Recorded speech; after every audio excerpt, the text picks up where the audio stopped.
fi yaumin kana miqdaruhu. Fi tetap dibaca panjang, tidak boleh membaca fi yaumin kana.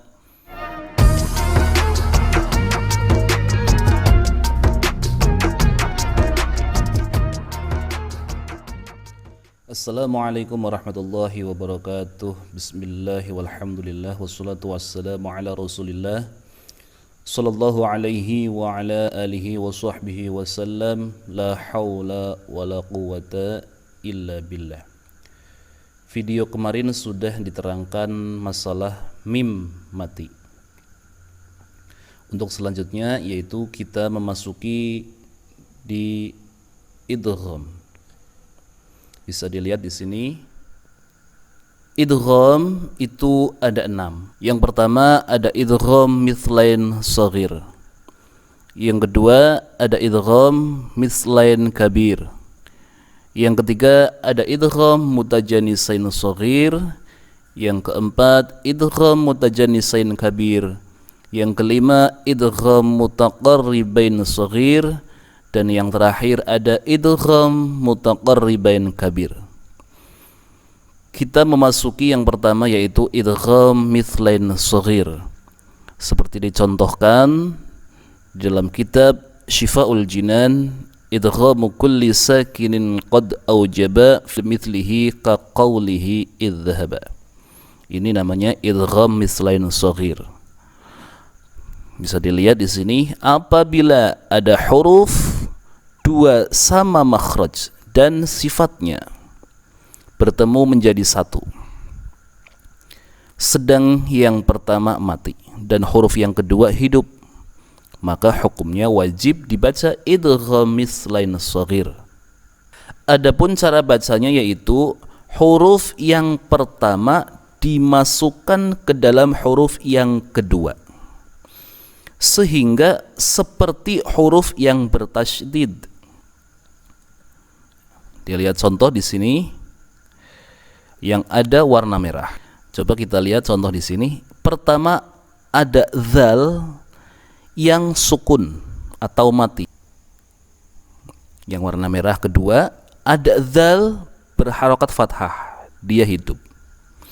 Dzal sama dzal di sini satu huruf, artinya makhraj dan sifatnya sama. Maka ini dinamakan idgham mithlain shaghir dengan cara baca seperti bertasydid. Contoh idzhaba, cara bacanya seperti ada dzal yang bertasydid ya, itu dinamakan idgham mithlain shaghir. Idzhaba, itu cara bacanya. Ada contoh lagi di sini, ada kaf yang mati bertemu dengan kaf hidup, dia berharokat sukun. Dia berharokat sukun. Yang warna merah di sini. Kaf dan kaf ini adalah satu makhraj dan sifatnya sama karena satu huruf. Maka ini dinamakan idgham mithlain shaghir. Maka cara bacanya seperti kaf yang bertasydid. Contoh yudrikumul mauta, kaf seperti bertasydid. Contoh lagi di bawah ada ta bertemu dengan ta. Ta ini sifatnya sama dan makhrajnya juga sama karena satu huruf. Hanya saja di sini adalah ta yang pertama mati, ta yang kedua hidup, yaitu berharokat kasroh. Maka ini dinamakan idgham mithlain shaghir. Cara bacanya seperti ta yang bertasydid. Contoh fama rabihat tijaratuhum. Cara bacanya seperti ta yang ditasydid. Fama rabihat tijaratuhum. Itu yang dinamakan idgham mithlain shaghir. Ada catatan penting di dalam idgham mithlain shaghir, yaitu kecuali ya, apabila ada huruf wawu mati bertemu dengan huruf wawu, hidup, atau huruf ya bertemu dengan huruf ya yang hidup, maka hukumnya wajib dibaca idhar. Alasannya kenapa? Agar panjangnya tidak hilang.